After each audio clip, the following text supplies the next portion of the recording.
smirked, and my mom stared across the dinner table, smirked, and said, "You will never be as good as your brother."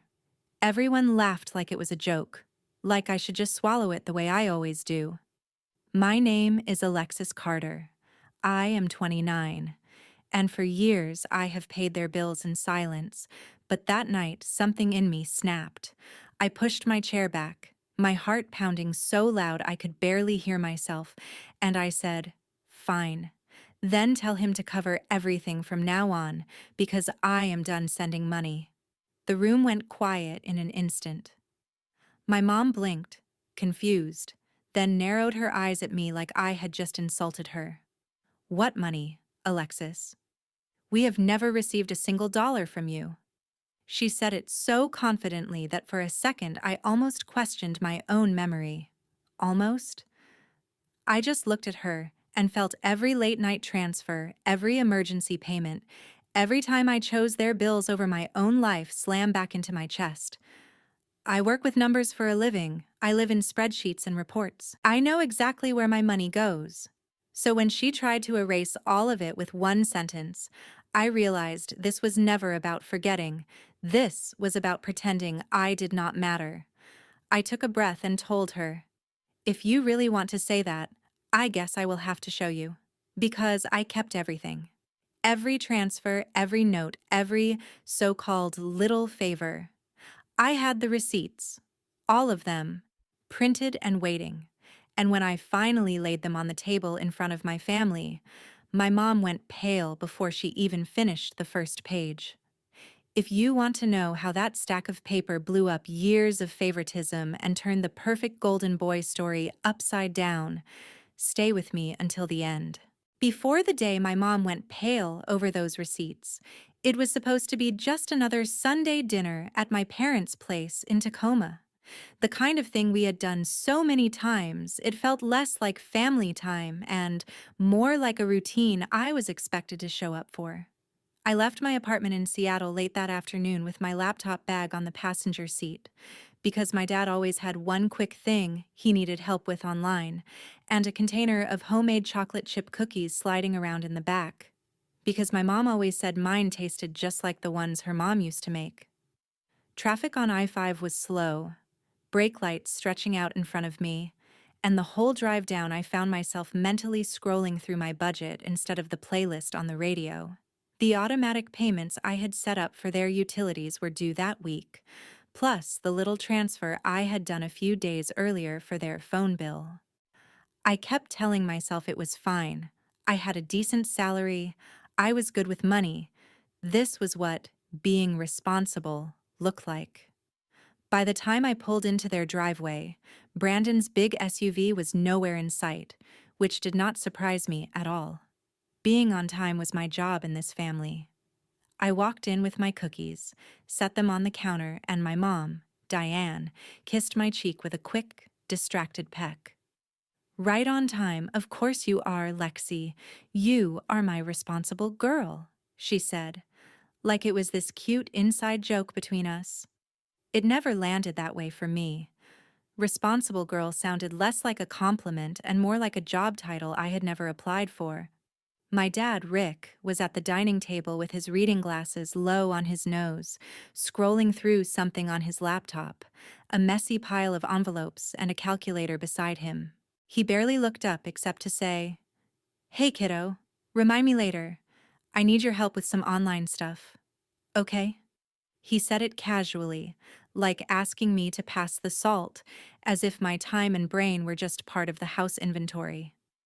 Aunt Melissa was already there too, sitting at the end of the table folding cloth napkins into neat triangles and talking about a coworker at the bank who had just gotten promoted. She smiled at me and said, "There is our girl. Always working, always busy. You must be doing so well up there in the big city." In that tone older relatives use when they assume your life is completely under control because you do not talk about your problems. For a while, everything played out like usual. Diane moved around the kitchen narrating Brandon's latest big wins, even though he was not there yet. She talked about a video he posted that got a bunch of likes, a new client he was this close to closing on a house with, how he had shown her pictures of some fancy staging, and how professional it all looked. Rick threw in lines like, "That boy is a real go-getter, makes us proud," and Melissa chimed in with, "He has always had that charisma, some people just have it, you know." Whenever my name came up, it was one of three phrases on repeat, like they only knew three facts about me. Lexi is steady. Lexi is fine. Lexi has a good job, so we do not worry about her. Steady. Fine. Good job. As if that covered the whole story of who I was. As if being fine meant I did not have student loans, or dreams, or nights where I stared at my bank app wondering how my account could feel so tight when everyone else thought I was doing great. I set the table, refilled water glasses, moved around the edges of the conversation, listening to them hype up my brother, who was not even on time to his own family dinner. At one point, my mom waved her phone around and showed Aunt Melissa one of Brandon's Instagram posts from some rooftop bar saying, "Look at him. Living life. He works so hard. He deserves it."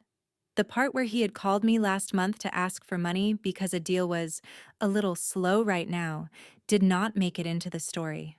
When Brandon finally strolled in, late as usual, holding a cheap bottle of red wine like it was some kind of trophy, the energy in the room shifted toward him the way it always did.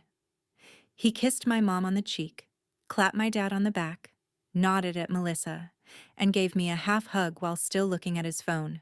Then he launched straight into a story about a wild open house and some crazy rich buyers who might be flying in from out of state, and everyone laughed on cue, leaning in, asking questions, reacting like they were listening to a celebrity guest on a talk show.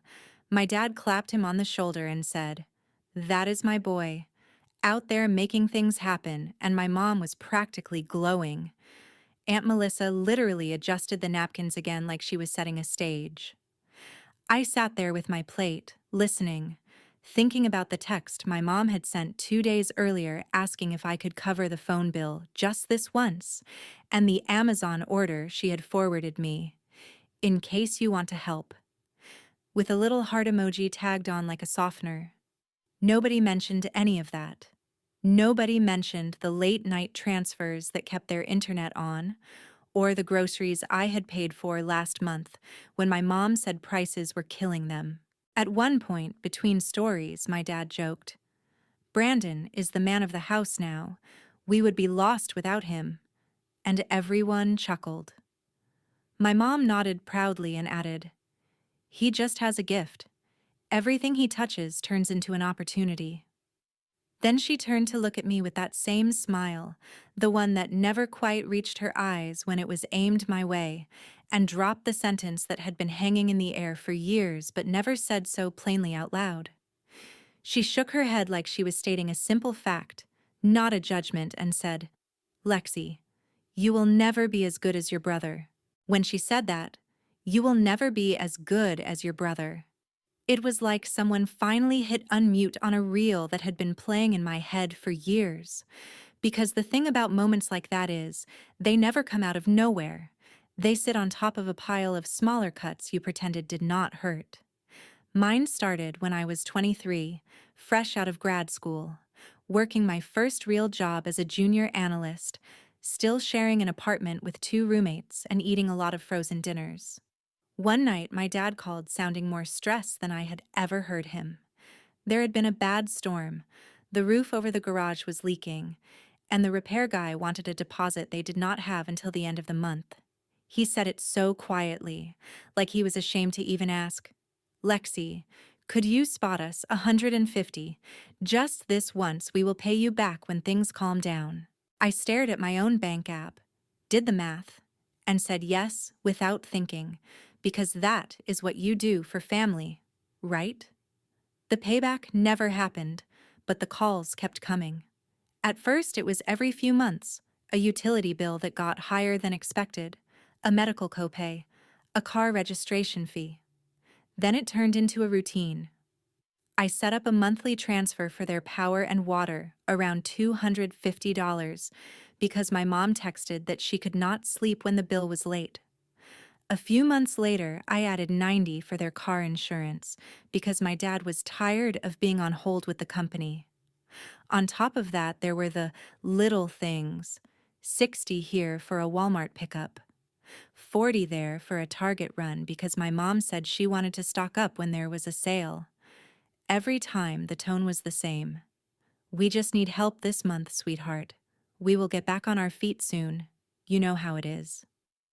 Meanwhile, my own life was built around their emergencies. I stayed in the cheaper apartment instead of moving into a place with in-unit laundry.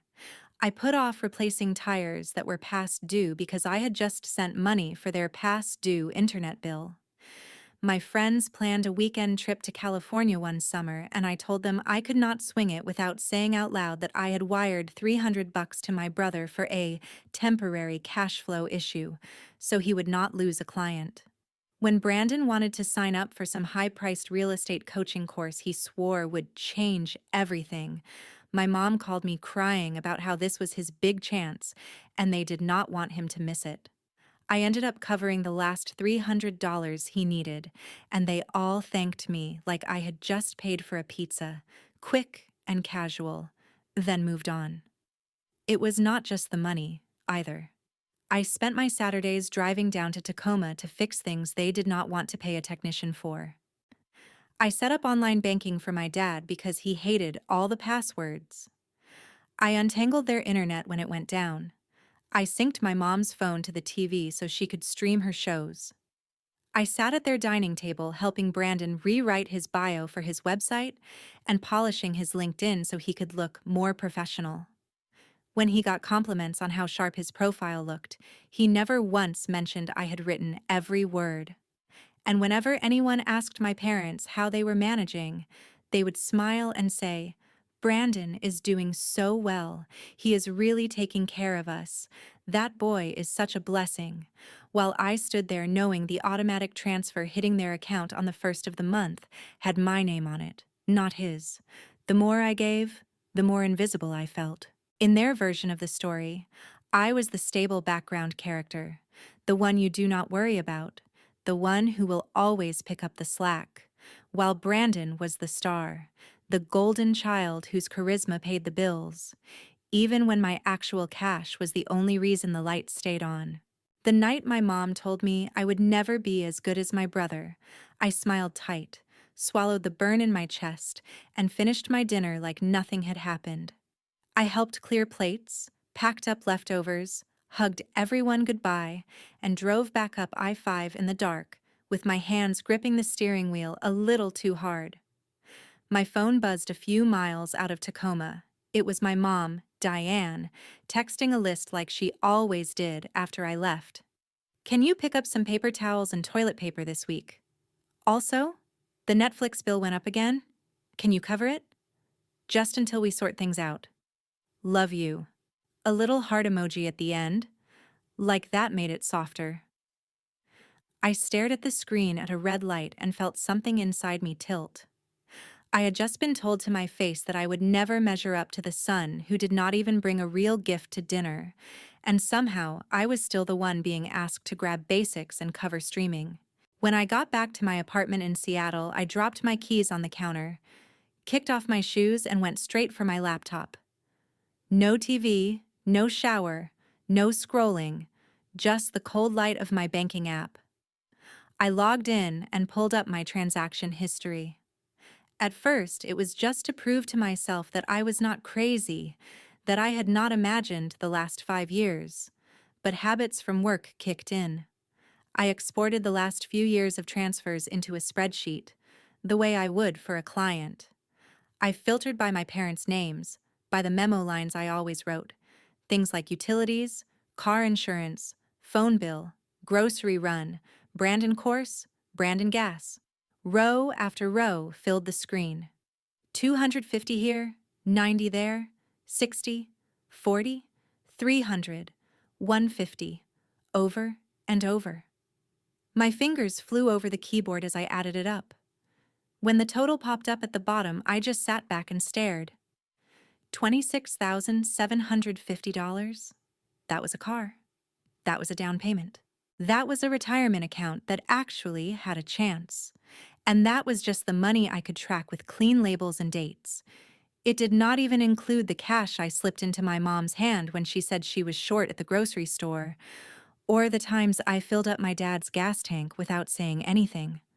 I felt this weird mix of nausea and clarity hit me all at once.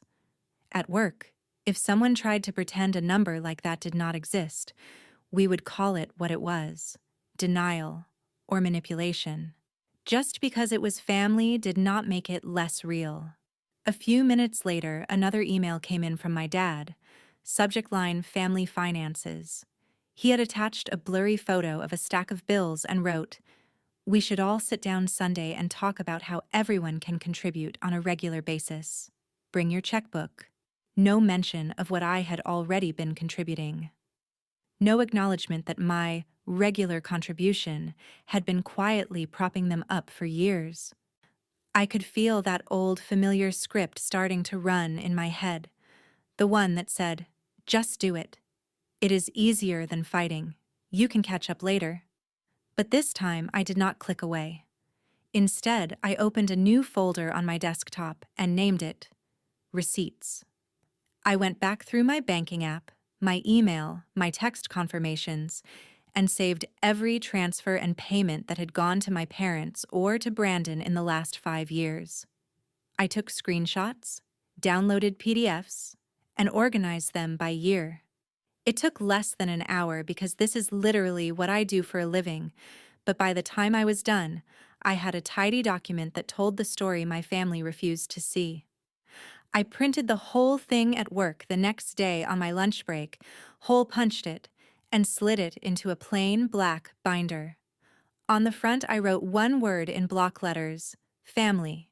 When my mom texted later in the week to remind me about Sunday dinner and added, "Also, we need more paper towels if you can grab some," I just replied, "Sure, I will bring what you need."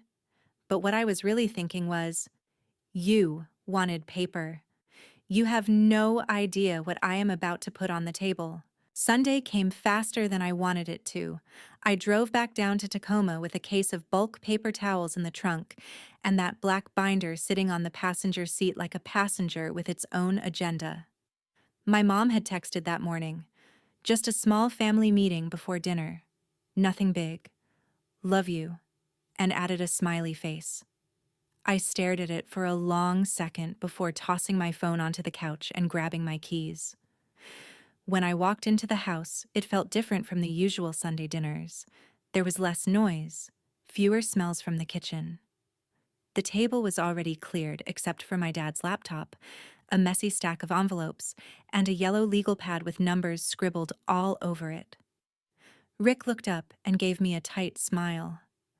"Glad you are here, Lexi. We are going to work this out like a team," he said, gesturing toward the chairs. My mom, Diane, was pacing between the kitchen and the table, chewing on her thumb, a habit she only had when she was worried about money. Aunt Melissa sat at the end of the table with a coffee mug between her hands, like she was there to moderate a panel. Brandon was leaned back in his chair, phone in hand, tapping through notifications like there was nothing serious happening at all. I set the case of paper towels down by the pantry, then placed my purse on a chair and, very carefully, laid the black binder on the table next to the pile of bills. Nobody commented on it at first. My dad cleared his throat and opened his laptop. "So, your mom and I have been looking at the numbers," he started, "and it is getting tight. Inflation, gas, all that stuff. We thought it would be good if we all pitched in regularly, make a plan, so we are not always scrambling." My mom jumped in right away. "Brandon has been doing so much already, with his work and everything, and we know you are in a good place too, sweetheart. So maybe you could just formalize what you are already helping with. Make it official." Aunt Melissa nodded like this all sounded perfectly reasonable. "Family budget meetings are smart," she said. I let them talk for another minute, Listen to my name get pulled into sentences like, Lexi has always been so dependable. We never worry with her. She understands responsibility. And then I put my hand on the binder and slid it into the center of the table. Before we talk about a plan, I said, I need everyone to see what my plan has already been for the last 5 years. My mom frowned. What is that, Alexis? My dad squinted at the cover. Did you bring your work stuff, honey? This is not that kind of meeting. I flipped the binder open to the first page, a simple summary sheet I had made at lunch earlier in the week. Each year, the total dollars transferred to my parents and to Brandon. Underneath, a grand total in bold. Diane leaned in, more out of reflex than interest, and started reading. Her eyes moved down the page and the color in her face drained so fast I actually saw it happen. For a second, nobody said anything. Then she laughed, a sharp, nervous sound. What is this supposed to be? These are just little things. You are making it look bigger than it is. My dad leaned over her shoulder, then looked at me. Lexi, this does not mean anything. It is just family helping each other. I reached forward and flipped to the next page. It was a printout of transfers from my bank, grouped by month. March utilities 250, car insurance 90, Walmart order 62, Brandon coaching course 300. I turned another page. April, May, June. Same pattern. My mom snapped the binder shut with more force than necessary. We do not need to see every little thing you have ever done, she said, her voice getting higher. And anyway, we have never asked you for that much. I felt something in me steady, the way it does when I present a report I know is solid. Not that much, I repeated. $26,750, not counting cash, not counting gas, not counting groceries I bought on my card because you said you were saving. Brandon finally looked up from his phone. Whoa, Lex, you have been keeping score. That is weird. It is family. My mom latched on to that. Exactly. This is family, Alexis. You cannot just throw numbers in our faces like some accountant. You will never be as good as your brother if you keep acting like this. There it was again. The line that had started all of this. I let it sit in the air for a moment. Then I stood up, every nerve in my body buzzing but my voice calm. You know what?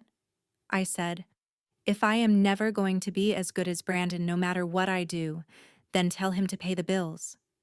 Tell him to cover the power, the water, the car insurance, the phone, the streaming, the Walmart orders, the coaching courses, all of it. Because I am done. I am not sending money anymore. The room went dead silent. My dad's mouth opened and closed like he had lost his place in the script. My mom stared at me like I had just spoken another language. What money, Alexis? We have never received a single dollar from you. She said it slowly, like she could will it into reality. Aunt Melissa shifted in her seat, clearly uncomfortable, but did not say anything. I opened the binder again, flipped it back toward her, and tapped the first page. Every dollar is right there, I said. Every transfer, every note. Utilities, insurance, Brandon gas, Brandon course. You do not get to erase it just because admitting it makes you feel bad. My mom pushed the binder away like it burned. You are being dramatic, she snapped. These were gifts. You never said you expected anything back. We thought you wanted to help. My chest hurt, but not from guilt this time, from anger, from finally seeing the whole pattern. I never asked for anything back, I said. I asked to be respected. I asked not to be treated like a walking ATM you could insult over dinner and then text for money on the way home. If you want to keep saying I will never be as good as Brandon, then from now on he can be the one you call at midnight about the power bill. He can be the one who misses trips and tires and savings, so you do not have to feel uncomfortable. My dad shook his head. This is not how families work, Lexi. Families do not keep ledgers. I looked at him and felt my eyes sting, but I did not let the tears fall. Families also do not pretend $26,000 never happened, I said. Families do not rewrite history to make the golden child look like the hero, while the person actually paying is told they will never measure up. I picked up the binder and hugged it to my chest like armor. I am your daughter, not your bank, I said. I will still come to dinner. I will still pick up the phone. But the money stops here. If you need help, you can ask, and you can hear no. That is my boundary. Then I grabbed my purse, nodded once to Aunt Melissa, who finally whispered, "Maybe we should all cool off," and walked out to my car. Behind me, I could hear my mom raising her voice, my dad saying my name, Brandon muttering something about me overreacting, but I did not turn around. For the first time in years, I drove back to Seattle without mentally planning how to fix their problems. And that was when the real fallout started. I did not even make it all the way back to Seattle before the fallout hit. My phone started buzzing halfway up the highway, call after call from my mom, then my dad, then Brandon. I let them all go to voicemail. The notifications stacked up so fast my screen looked like it was glitching. When I finally parked outside my apartment, I sat in the car and listened to the messages in order. My mom's voice was high and shaking. "Alexis, how could you embarrass us like that in front of your brother and your aunt? You made it sound like we are using you. We are your parents. We are allowed to ask for help. Call me back." The second one came 5 minutes later, angrier. "If you wanted appreciation, you could have just said something. You did not need to make a scene and start waving papers like some lawyer. This is not a courtroom. This is family." Then my dad's voice, tired and disappointed. "Lexi, that was uncalled for? Your mom is upset. Brandon is upset. You made it sound like we are bad people. Nobody forced you to send money. You chose to. That is not a debt. That is you being generous. Families do not keep score." Brandon's voicemail was more blunt. "Seriously, Lex. What the hell? Who prints out 5 years of bank statements? That is psycho ex-girlfriend behavior. It is a couple $1,000. Get over it." You made mom cry. I deleted that one halfway through. Over the next few days, the tone shifted. The first round was outrage. Then came the gaslighting. My mom texted, "I really think you are exaggerating those numbers. It could not have been that much. You must have added wrong. You are stressed. That is why you are seeing things this way." My dad sent an email with a spreadsheet of his own, listing a few times they had bought me school clothes years ago, a used car they helped me with when I was 19, closing with, "We have done more for you than you realize. Maybe we should all be grateful and stop putting price tags on everything." Aunt Melissa called to set up coffee. I almost canceled, but curiosity won. We met at a Starbucks not far from my office. She slid into the seat across from me with a latte and that tight smile older relatives get when they are about to be honest. "Honey," she started, "I get where you are coming from. I work at a bank. I know money can be stressful. But you cannot treat your parents like clients. They are just floundering a little. You are doing well. It is natural they lean on you." I stirred my coffee and let her talk. She lowered her voice. "Your mom is really hurt. She says you threw everything in her face, like she is some kind of freeloader. She is crying a lot. Maybe you could apologize for the way you handled it and then quietly keep helping until they get back on their feet. You will make the money back. Family, you do not." I stared at the foam on my drink and felt that old guilt flicker, the one built on years of being the dependable one. Then I pictured that $26,000 total on my page, the way my mom's face had gone white before she slammed the binder shut. "I am not treating them like clients," I said finally. "I am treating myself like a person whose work and money mean something." Melissa sighed, like I was being stubborn. "Just do not let pride cost you your family," she said. I drove back to my office and sat at my desk, my heart heavy and my hands shaking. For a second, I almost opened my banking app to reset the automatic transfers, just to make the noise stop.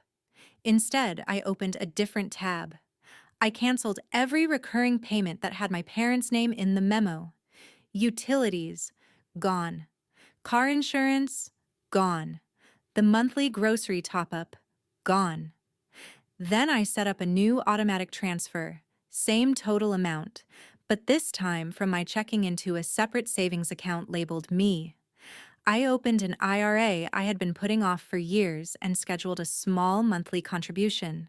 The numbers on the screen were not big, not yet, but for the first time in a long time, they were pointed toward my future, not just patching holes in someone else's. The backlash did not stop just because the transfers did. My mom started posting vague statuses on Facebook about ungrateful children who only see dollar signs and how some people forget who raised them. A couple of my cousins liked the posts, not knowing they were about me. Brandon posted a selfie in his SUV with the caption, "No one is coming to save you. Hustle or go home." The irony made me laugh out loud in my kitchen.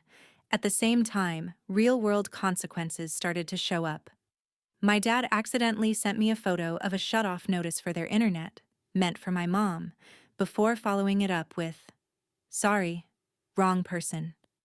Ignore that." A week later, my mom called in tears because the power company had given them a final warning.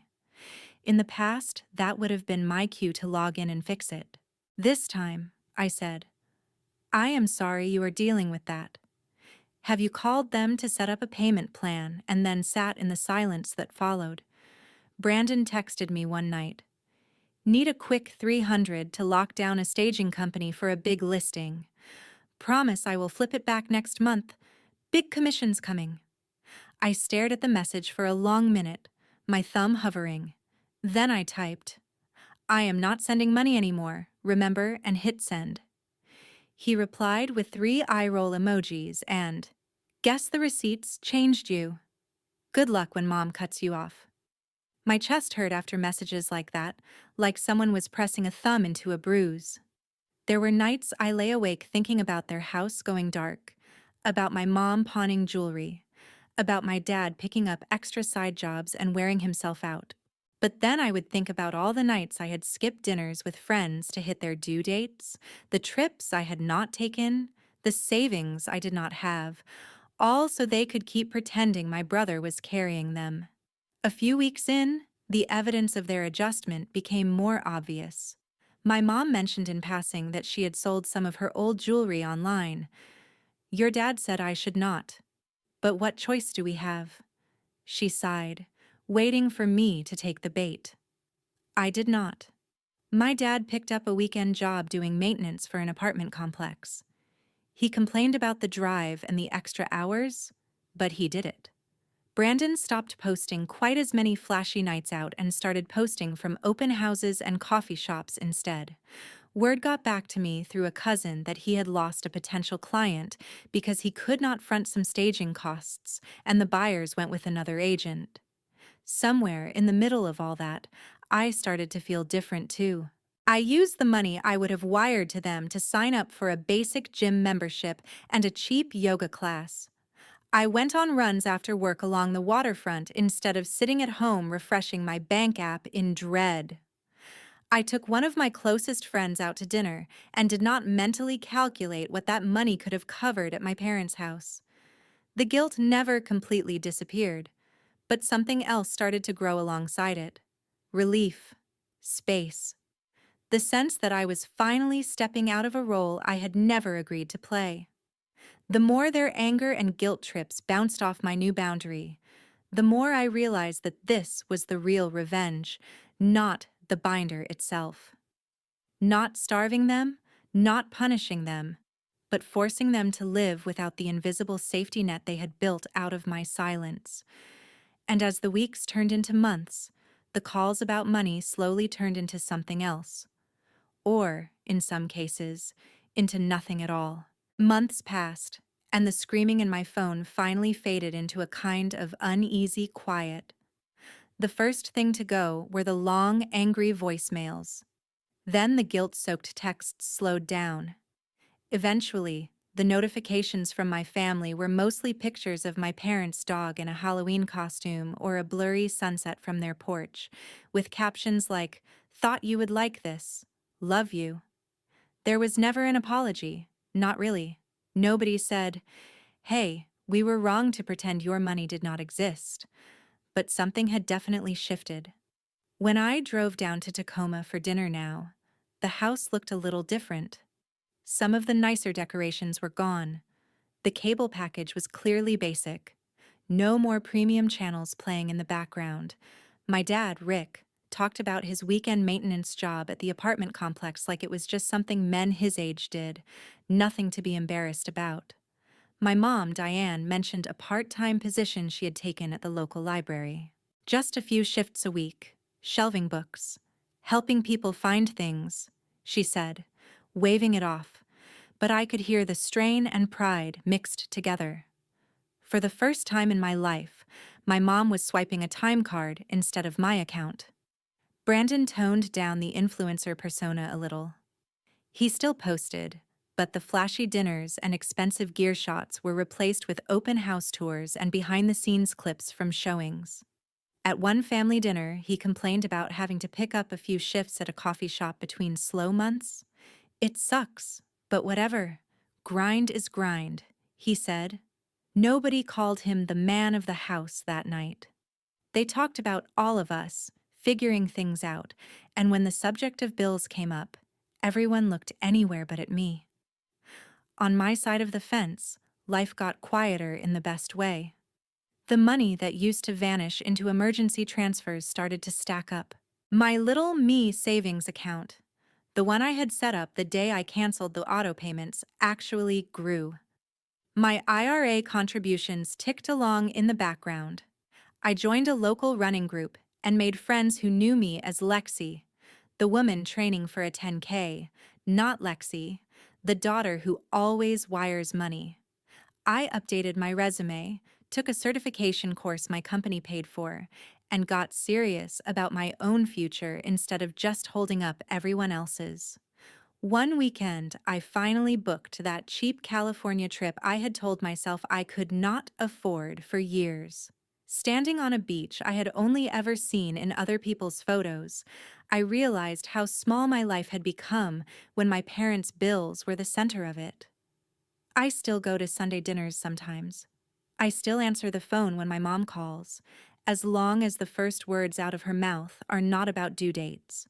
I set rules for myself that I actually keep now, simple ones, like no opening my banking app after 9 p.m., and I do not send money in the middle of a conversation. If someone asks for help, I tell them I will think about it and look at my budget later. Most of the time, the answer is no, and I let it be no without an essay. I do not hate my family. I never did. I love them.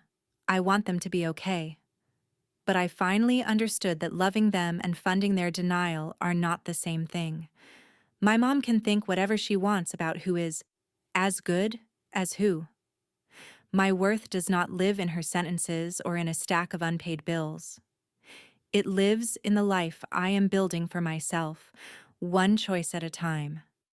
I will always love my family, but I will not let anyone turn that love into a bill ever again. And if you are listening to this, thinking about the times you have bailed out people who never even said thank you, maybe ask yourself the question I avoided for years. What would your life look like if you finally stopped paying for their version of the story and started investing in your own?